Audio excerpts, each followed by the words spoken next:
is going to be the company which practices best practice. You must put maybe personal interests and professional rights. That's going to be the alpha and omega. Why is it that our shareholders in this country feel that it's beyond them?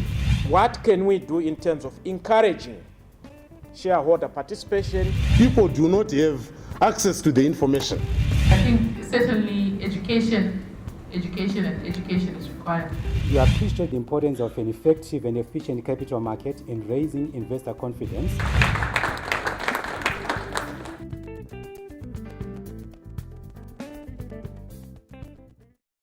It is an honor to address this esteemed gathering, and I would like to extend a special welcome to all the delegates. Let me begin by reaffirming the strategic role of capital markets in a country's economic transformation. Capital markets are an important part of the financial sector because of their financial intermediation role, which is vital for economic development. It is also important to note that a harmonized regional securities market environment will help deepen regional financial integration, improve capital mobility within the region, and also attract both regional and international investors. As government, we appreciate the importance of an effective and efficient capital market in raising investor confidence and attracting investment. We need investment in order to resuscitate our productive sectors as well as create jobs for our people. So there is therefore a need for us to enhance capital markets in terms of efficiency, innovation, liquidity, and technology, as well as access to information. I think we all understand the importance of having access to information in terms of addressing information asymmetric problems that tend to characterize most of the financial markets. The moment we have those inefficiencies, I think we tend to create huge inefficiencies that can also be costly for the investors. So there's need for us to address those information asymmetric challenges. May I also commend the Institute for Sustainability Africa and Securities Exchange and Commission of Zimbabwe for organizing this forum that sets a new course in defining and educating shareholders and investors on their rights and responsibilities in the companies they invest in, and also the capital markets, while working standards creating a sustainable investment climate in Zimbabwe.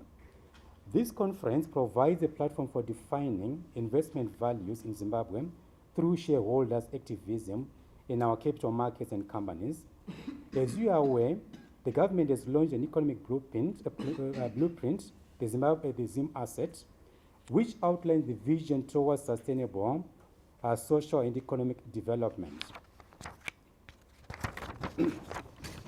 This forum, therefore, is important in complementing government effort to rebuild a sustainable economy.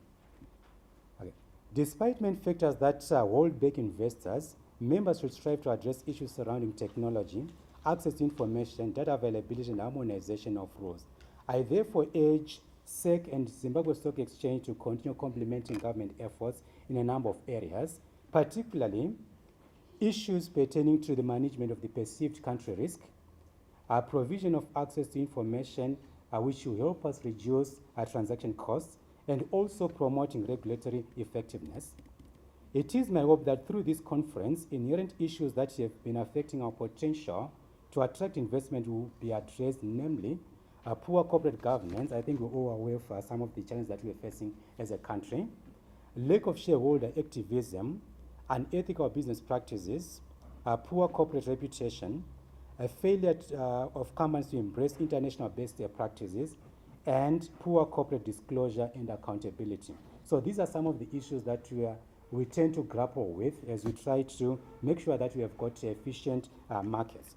These issues continue to make our markets less attractive, resulting in investors turning to other markets such as Johannesburg, Mauritius, Nairobi, Nigeria, where corporate disclosures and governance practices are considered to be excellent. Let me also take this opportunity to reiterate that as government, we are working on creating an enabling environment that will make capital markets relatively more attractive to local, regional, and international investors. To this end, the government has been reviewing the regulative legislation, the Securities Act, as well as synchronizing our policy in order to ensure clarity and consistency. I think this issue has actually been raised by a lot of investors inconsistent policies, lack of clarity on a number of policy issues. So as a government, I think we would want to reiterate that we are basically working on that in terms of making sure that we have got clear policies. We sort of maybe address all the inconsistencies in our policy frameworks. So I think that's a message that we need to take home as we deliberate on some of the issues that we'll be going through. You may be aware that the demutualization and automation of the ZSE are now at an advanced stage. These are efforts by the government to create an enabling environment through provision of financial infrastructure. I'm also advised that the UN Principles on Responsible for Investing, Network Manager for Southern Africa, and other experts are committed to working with Institute for Sustainability Africa, Secz, and their partners in developing a code for Zimbabwe, which will be centered on the UN principles. As the Ministry of Finance and Economic Development, we stand ready to support and be involved in this development. The existence and implementation of such a code will create a conducive platform for a long-term sustainable investment in Zimbabwe. Distinguished participants, it is my distinct pleasure and privilege to welcome you all to this important forum, where the vision of this project by the Institute for Sustainability Africa is to develop a code on responsible and sustainable investing in Zimbabwe, similar to South Africa's code on responsible investing in South Africa. With these few remarks, it gives me great pleasure to declare this forum officially open. Thank you very much. Let me just give you a background in terms of this whole issue on Shareholder and Investors Forum. It was only noting in terms of what was happening in Zimbabwe, looking at the rate of corporate failures, looking at how companies were being run with a short-term vision, and also the level of shareholder participation in some of these companies, was actually much of the motivation for the Institute to say, how then do we stimulate shareholder activism in Zimbabwe? And from that perspective, we then formulated a concept note, which then we piloted last year in October, running the first Shareholder and Investors Forum. And the attendance, because this was just the first step, you find that the attendance was not as much as you are today. But in terms of the impact that came from that event, I think it went on a great mile. I'll share with you some of the information which is from an international perspective in terms of where Zimbabwe stands and how this has actually impacted on investor perception toward the country and also our local companies. I'll share with you just this slide on foreign direct investment based on the figures for 2012. That is FDI coming into the region. You'll find that those at the top, you're looking at South Africa, followed by Mozambique, Zambia, DRC, Tanzania, then Namibia, Botswana, then within the 0.1 to 0.4 billion, Zimbabwe and Mauritius, then the below 0.1 billion. We have Swaziland, Malawi, Lesotho, and Angola. And that also gives us an indication in terms of investor perception towards our country. Looking also at another figure or at some other indicators in terms of how we stand on the principles on responsible investing. Looking at, we have big institutions in the country like our NASA, Old Mutual, and so forth. On the principles on responsible investing in terms of institutions that have signed up to these principles, I'm not going to talk much about these principles because you are going to hear more about these principles. If you look at countries that have got institutions that have signed to these principles, on asset owners, in Africa there are about 5, 1 in Namibia, 4 in South Africa. Investment managers, 37 in Africa, 1 in Nigeria, 31 in South Africa, 1 in Botswana, Mauritius 3, Ghana 1. Professional service providers, 6 in Africa, all the 6 are in South Africa. If you look at the total, which is 48 signatories as of 2013, 1 in Botswana, 1 in Ghana, Mauritius 3, Namibia 1, Nigeria 1, 41 in South Africa. already, because this is a platform where the investors who are looking into long-term investment and long-term returns, these are the values they stand for. And if you look here, Zimbabwe is none of those. And this also has an impact in terms of investor perception, in terms of how the investors behave in that market, how the shareholders in that market are also active, and what values do they stand for. And with this background, the third one that I'll also share with you is the United Nations Environment Program Financial Initiative, which is a statement of commitment by financial institutions on sustainable development. And this covers mainly the financial sector, our banks, and so forth. And if you look at signatories from African countries, you have South Africa, Kenya, Nigeria, Togo, and Zambia. Zimbabwe, we are not part of this. And from this background, that's where we developed our motivation to say, look, we are being left out here in terms of international best practices, as highlighted by Mr. Chidakwa in the minister's speech, that local stakeholders need to think of international best practices. That's when we also got this motivation of saying, what can we do in terms of encouraging shareholder participation and also standing up to international values that are also centered around the United Nations principles on responsible investing. As such, from this workshop now, what do we intend or what do we want today? As an institute, as Securities Exchange Commission of Zimbabwe, and our partners.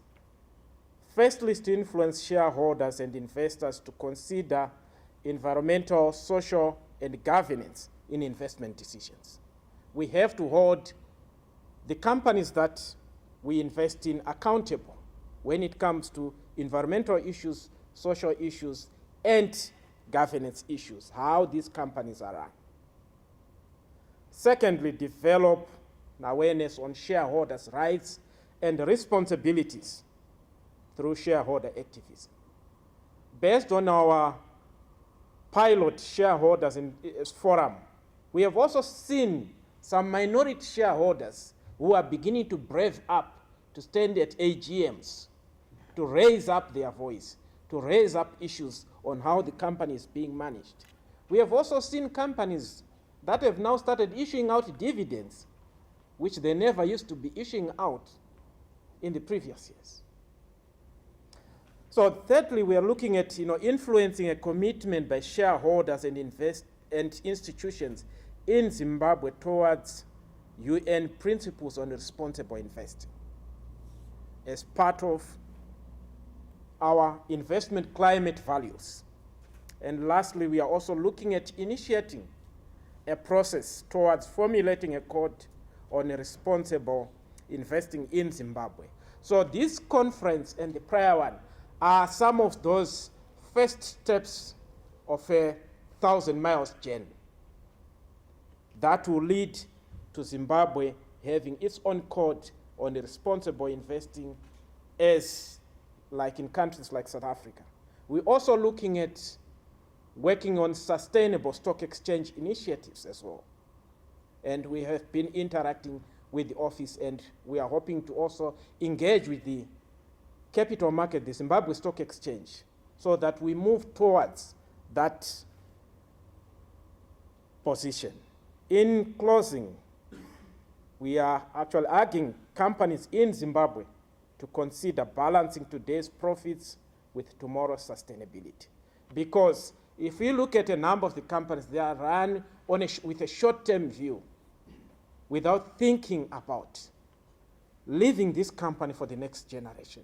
And at an individual level, even as head of an institution or as head of a company, you also need to consider what history you are leaving for the next generation as transient caretakers on planet Earth. Because we have to bear in mind, we are not here to live forever. We are mere caretakers. So those who come after us must be able to say, look, though our grandfathers, our grandparents, this is how responsible they were. So that they can also leave that legacy to their own, to the next generation as well. Maybe to just share with you just a bit of a background. Who are the people behind this institution? We have Ms. Taylor, who used to be with KPMG. She'll be joining us later during the day. She's now with St. George's College. We also have Mr. Mboweni. We have Mr. Mtisi, myself. Then we have Professor Murombo, who is based at Wits University in South Africa, who is also a lawyer by profession and also an academic. Then we have Dr. Chirpa Nura, who is based in Namibia, at the Namibia Polytechnic. He's an economist. Then we have Mr. Mawire, who is the country director for Environment Africa. And those are some of our trustees for now. I think much of our details are actually found on the website. But we are looking at this these trustees being joined by other countries. We are looking at Kenya, will be joining us shortly, because the whole institute, yes, we are from a Zimbabwean context, but this is an institute that is being seen as an African institute, in which some of our initiatives are not just going to be confined to Zimbabwe alone, but we are looking into working with different countries so that we share experiences for the benefit of the African continent. And from that perspective, as an institute, myself, I represent Africa at the Global Reporting Initiative, which is based in Amsterdam. Then I'm also an international associate for Africa at St. Andrews University. And there are a number of other institutions that I also represent Africa. So that's where we sort of derive this whole African drive and ensuring that we move as a continent. With that, ladies and gentlemen, thank you. Today I'd like to talk to you a little bit about the PRI, but particularly about why institutional investors around the world are involved in responsible investment and why it's a growing movement. And basically, most of the PRI's signatories are the big pension funds from around the world, and the investment managers that invest the money on their behalf. And these institutions are basically investing for different reasons than other people are investing in the stock market. They're there to think about the long term.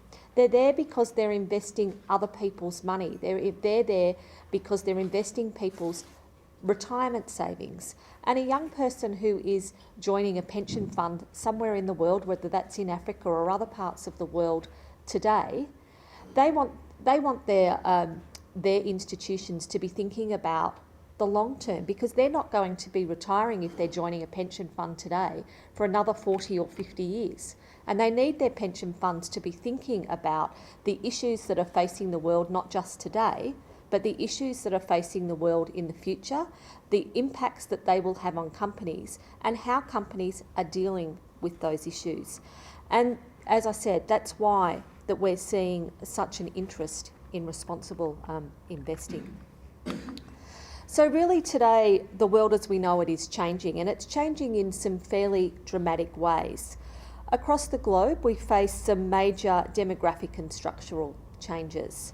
We have a growing and ageing population, a population that will reach 10 billion by the end of the century. And this growing and ageing population is consuming resources and taking over habitat at an alarming and really unsustainable pace. And the overuse of these resources are in part responsible for the growing emissions that are contributing to the planet warming and the climate issues that are looming today. At the same time, economic inequality is rapidly increasing in the majority of countries. The wealth of the world is now basically divided into two, almost half going to the richest 1%, and the rest going to the remaining 99%. And whilst these issues are environmental issues and they're social issues, they're also structural issues, they're economic issues, and they are investment issues, and they're things that pension funds and investment managers are paying attention to, especially when it comes to ideas about sustainability. However, at the same time, there really is a lack of trust in the finance sector and in global markets. So I think we need to ask ourselves how we can ensure that investors are really looking at these emerging risks and ensuring that the companies they invest in are taking the necessary action required to prepare for a rapidly changing future. And this is where the principles for responsible investment come in, and something that I'm going to continue to talk about today. And then my colleague Kalisa will also go into some more detail about how we at the PRI support the big pension funds around the world and the investment managers. So the PRI's mission is to create a sustainable financial system, a system that looks at risks in a holistic way and includes environmental, social and governance risks, or ESG risks. And we believe that a sustainable global financial system is an economically efficient long-term value creator. And sustainable markets are important. As in the world of today, we are all investors. We're investors via our pension funds, so our retirement security is really dependent on sustainable markets. Yet in 2008, when the global financial crisis hit, 30% of the value of pension fund assets around the world were wiped out in just 1 week. So government, regulators and institutional investors, big and small, the world over, have been really subject to ongoing criticism in the aftermath of the global financial crisis for not doing enough in overseeing governance. And that's governance of companies, governance of global markets, and governance over how capital is allocated and investment decisions and investment risks are managed. And for focusing far too much on the short term and on short-term returns at the expense of long-term gains. And this is really fair criticism that can be waged at institutional investors across the world. Yet on the other hand, there are growing initiatives, most of them that emanate from the investor community itself, geared towards responsible investing, and the PRI being one such initiative. But with the global economy really still quite fragile following the collapse 6 years ago of Lehman Brothers and following the financial crisis, we have to ask ourselves as institutional investors, what have we learnt? And can we really build a sustainable financial system? Can we ensure that the commitments around financial security that we give to our citizens, to the beneficiaries of our pension funds, to their families and the wider community are really met? As despite what our financial systems have been through, we still have a global system with excessive intermediation and conflicts of interest, a system that has obscene salaries for some financial executives, and a system that still rewards people in places like Wall Street for creating opaque investments. We've got a system that allows global taxation avoidance, corporate profit shifting, tax base erosion, and really turns a blind eye to trillions hidden away by the very, very wealthiest of individuals in international hidey holes. We've got a system that rewards returns right now, today, and not tomorrow. And the instability and volatility over the last 6 years that has been in our markets has really destroyed more value than it actually created. And no matter what our political beliefs or where you sit around the world, I think that we can all agree on this. The US Federal Reserve estimated that the global financial crisis cost the world between US $50 trillion and $90 trillion. And that's not counting the wider loss of trust in financial institutions, both public and private. And I think when you put those kinds of numbers around it, $50 to $90 trillion, that loss of trust takes on a whole new dimension. I want you to take a look at some of the risks identified by the World Economic Forum in its 2014 Global Risk Report. And this report represents the findings of a survey asking what the leading risks facing our current system are to a multi-stakeholder group of leaders from business, government, academia and non-governmental and international organisations. The slide highlights a number of the risks that the 2014 report identified, plotted according to the likelihood of them occurring in the next 5 years and their potential severity. So we're not talking 20, 50 years out, we're talking about the next 5 years. And there's two patterns that are really revealed here by these issues. That first has to do with how they exhibit classic tragedy of the commons characteristics. And that is, it can be in an individual investor's self-interest to, for example, exploit limited water resources or to ignore the effect of rising greenhouse gas emissions. However, the short-term advantage for one investor can mean long-term disadvantage for everybody else. And this is true for all investors, but it's particularly true to large investors and universal owners. That is, investors who have a stake in almost every listed company within a particular jurisdiction, and increasingly in large-scale private equity and direct ownership investments. These investors, mostly large public and private pension funds, who are investing our pension fund money, and sovereign wealth funds with large holdings and long-term horizons, suffer from failures and structural flaws in investment markets and financial systems. And secondly, if you look closely at the rough arc of issues, high up on the impact scale and going from left to right, higher along the likelihood scale, failure of financial mechanisms or institutions really kicks off this arc.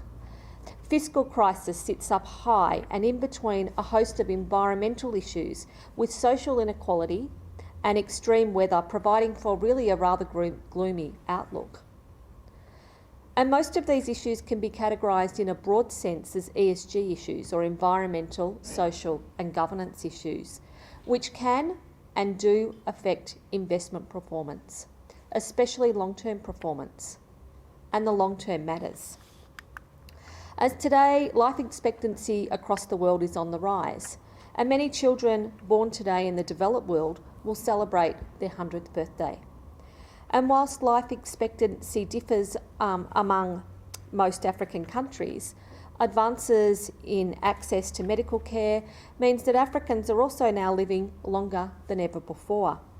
And this places pressure on governments, companies and on our natural resources to provide for a world with more people on it, but also with more people who are living longer than ever before. And again, looking at those risks outlined in the World Economic Forum report, which mirrors many other post-financial crisis risk assessment, does anyone looking at these issues highlighted not agree their impacts are going to be with us well into the 21st century? That these issues are likely to somehow quietly recede into the background is highly unlikely. And there is general recognition by longer-term thinkers that these environmental governance and social externalities that are emerging, they're here to stay, and they're making themselves heard, increasingly and unavoidably being brought to book, intruding into both the boardroom and onto balance sheets, affecting investment returns and also investment risk, and sometimes in an abrupt manner, as global insurers and reinsurers will attest.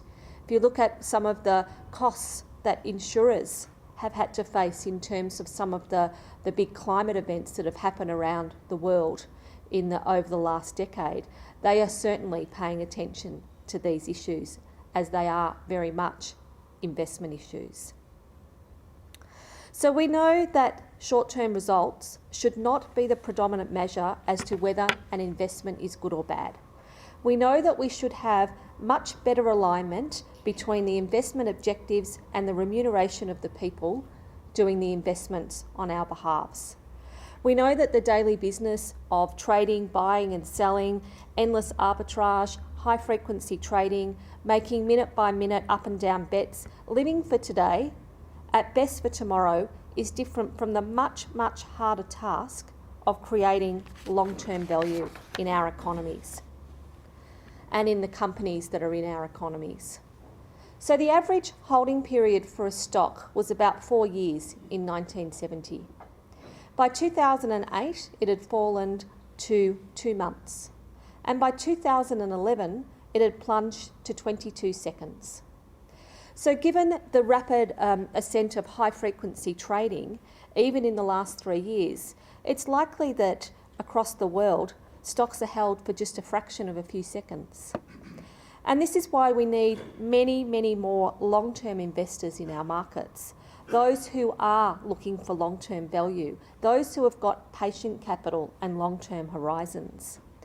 Because we actually do know many of the things that we need to do to build greater security for our financial system, which really begs the question, why are there so few organisations and companies taking serious action? Why are so few institutional investors really getting behind looking at the long term? And that's why it's really great to see that you are starting to look at some of these issues. And this is where the Principles for Responsible Investment, the PRI and our signatories really are starting to play a very important role. Now, this slide has some headlines from around the world, which demonstrates the materiality of ESG issues. And there are obviously many more examples, and it's really unfortunate actually that there's so many of them that I couldn't fit them all onto one slide. But the names of BP or TEPCO should quickly remind you of the materiality of governance issues. Lonman or Foxconn on the importance of employee relations. Enron, Lehman Brothers, RBS, GlaxoSmithKline. Well, there are quite a few examples of governance failures. And while these headlines demonstrate the downside risk of ignoring ESG issues, it's not all negative. ESG and thinking about these issues can also lead to great opportunities. And these can include improved operational efficiency, increased market share and revenues, improved access to capital, and improved risk management, all of which actually increase shareholder value.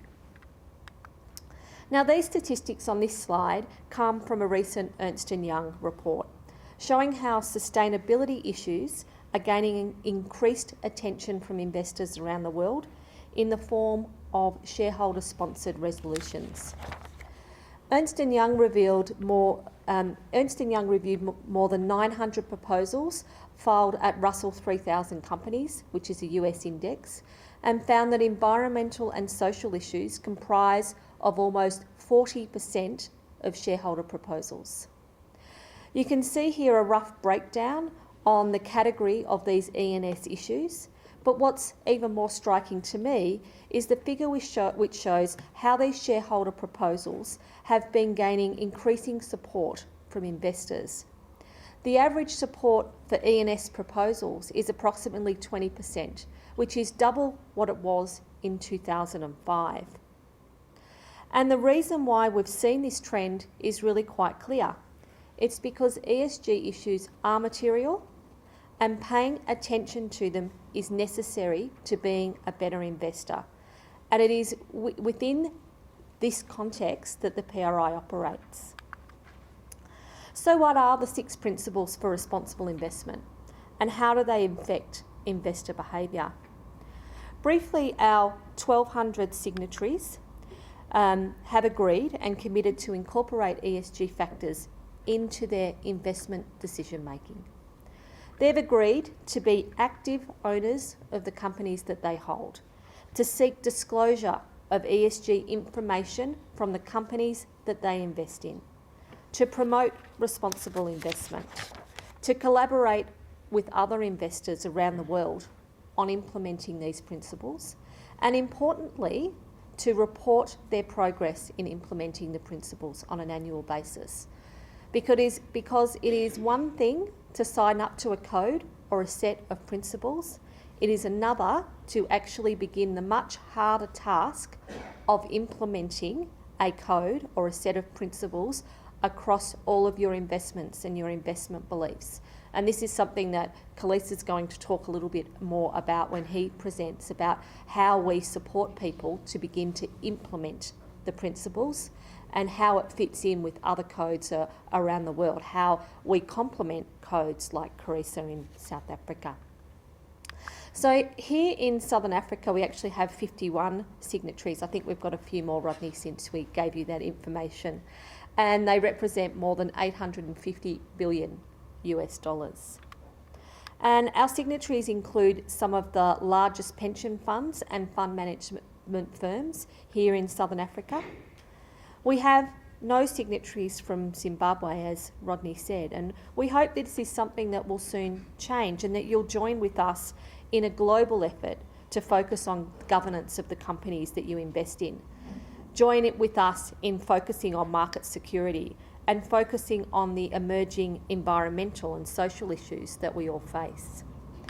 Because this is about being a better investor. Towers Watson, in its latest extreme risk report, identified that 2 of the 3 risks facing investors were environmental challenges around food, water and energy shortages, and also climate change. And Mercer's has said how institutional investors should address climate change through strategic asset allocation to try to minimise long-term investment risk. And the World Economic Forum put the collision of weak economies and environmental stresses at the heart of its global risk analysis.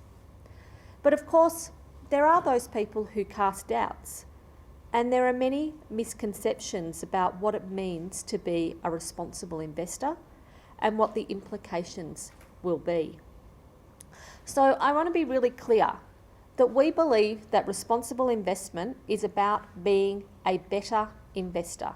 It's about using more information, taking a longer term perspective, emphasising risk management, discharging your fiduciary duty as an investor, particularly your fiduciary duty if you're a pension fund, and working with others to deliver better outcomes. And there's growing academic evidence that good ESG management leads to outperformance. In 2012, Deutsche Bank did a meta-study of the academic research to date, and it found that 100% of academic studies agree that companies with high CSR or ESG ratings have a lower cost to capital, and nearly 90% of studies found that such companies outperformed the market. And as Deutsche Bank's then Managing Director Mark Fulton said at the time, the evidence is compelling.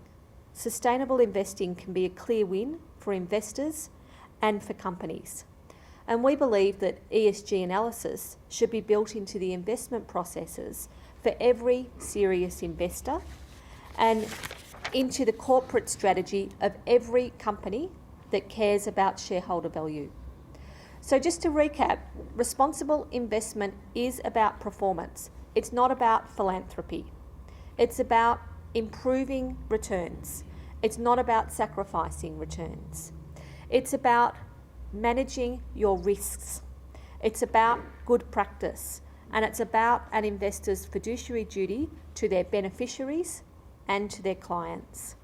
And that's why we've seen such amazing growth in the PRI initiative, because our signatories are behind an inevitable trend that is really gaining momentum. And they're all working together to address the systemic issues currently facing the financial system. And the PRI is the world's leading investor network on responsible investment, and we support signatories implement the principles, provide a platform for collaboration, and provide a forum for investors to come together, discuss and work through the most pressing issues surrounding ESG issues. And we're the only organisation that offers an independent link between the global investor community and the United Nations, an explicit recognition by both investors and civil society of the importance of these principles. But more than just helping our signatories protect against downside risk and potentially lead to better returns, one of the most important parts to the PRI is how we bring global investors together.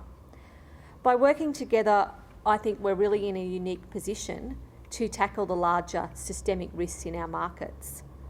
And that's important because it's impossible for any one actor, any one organisation, any one country, any one company to really affect change. It has to be a global effort of people and all different kinds of actors working together to force change.